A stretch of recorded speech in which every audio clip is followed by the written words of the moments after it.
Aujourd'hui, on va parler de NoFap. Donc, j'aimerais faire un point sur mon défi. Je me suis lancé le défi il y a un peu plus de 2 semaines maintenant.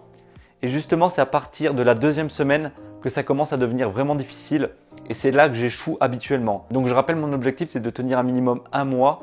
Mais dans l'idéal, j'aimerais tenir toute l'année, voire toute ma vie. Mais je sais que ça va être difficile. Donc, pour le moment, mon objectif, c'est seulement 1 mois. La première semaine, elle est toujours facile. J'ai vraiment aucun problème avec. Mais les choses se corsent à partir de la 2e semaine, justement. Et il y a quelques jours, j'ai fait mon premier rêve érotique. Donc, j'en avais encore jamais fait durant un défi NoFap. Mais j'en avais entendu pas mal parler.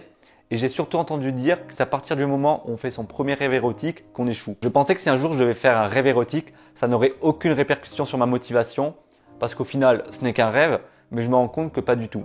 Mais d'un côté, je me dis que c'est peut-être aussi le signe que je suis sur le bon chemin pour me débarrasser totalement de cette addiction. Et à partir du moment où j'ai fait ce rêve érotique, justement, ce défi a commencé à devenir un ascenseur émotionnel. C'est-à-dire que certains jours, je suis tellement motivé, je suis tellement en forme, il n'y a rien qui peut m'arrêter et je me dis, ces 30 jours, c'est vraiment trop simple, je vais y arriver sans aucun souci. Et il y a d'autres jours, au contraire, où je suis totalement démotivé et je me dis, ces 30 jours, ils semblent si loin, je ne sais pas comment je vais pouvoir faire pour tenir jusque-là. La plupart du temps, je suis vraiment dans cette mentalité où rien ne peut m'arrêter. Mais d'autres jours, en particulier quand je bosse le week-end, c'est vraiment le plus difficile pour moi. Cette mentalité, elle disparaît totalement. Et justement, le week-end dernier, après avoir passé toute la journée à travailler, la seule chose que j'avais envie de faire quand je suis rentré chez moi, c'était de me détendre. Et j'ai fait quelque chose de terrible. J'ai allumé mon ordi, j'ai désactivé mon plugin qui m'empêche d'accéder au site porno. Et je me suis dit, bon, je vais juste regarder quelques images, histoire de me rincer l'œil. Mais évidemment, je n'ai pas fait que regarder quelques images. J'ai aussi regardé quelques vidéos. Et là, il s'est passé ce qui devait arriver. C'est-à-dire que je me suis déboutonné, j'ai dégainé mon bras, puis j'ai fermé tous les sites sur lesquels j'étais et je suis parti directement prendre une douche froide pour calmer toutes mes pulsions. J'ai réussi à résister à la tentation, mais c'était vraiment pas évident, j'étais pas loin de craquer. Et je sais que si jamais je ne faisais rien pour changer ce qui était arrivé ce jour-là, j'allais forcément échouer quelques jours après. Donc qu'est-ce que j'ai fait? J'ai mis en place un mot de passe qui permet d'accéder aux paramètres du plugin qui me bloque les sites porno justement. Et c'est seulement en connaissant ce mot de passe que je peux désactiver le plugin. Donc ce mot de passe, ce n'est pas moi qui l'ai choisi évidemment.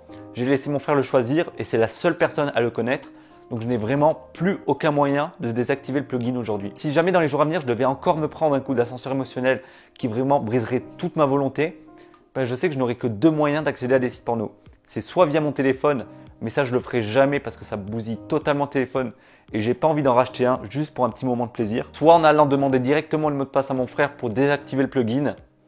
Mais ça, j'aurais beaucoup trop honte parce que ça serait avouer l'échec de mon défi. Donc voilà, je n'ai pas vraiment échoué mon défi, j'ai juste failli.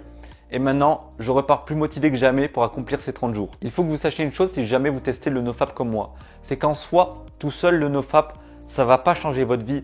Mais ça va seulement vous apporter des bénéfices tels que le boost d'énergie et le boost de confiance en soi qui, eux, vont vous aider à changer de vie et à devenir une meilleure personne. Donc le NoFap, ce n'est pas une habitude à mettre en place toute seule.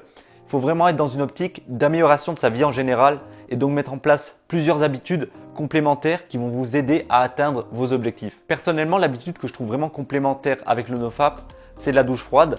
Les deux vont de pair, elles apportent énormément d'énergie au quotidien et je sais que si j'arrive à être régulier sur l'un, je serai régulier sur l'autre. C'est tout ce que j'avais à vous dire pour aujourd'hui.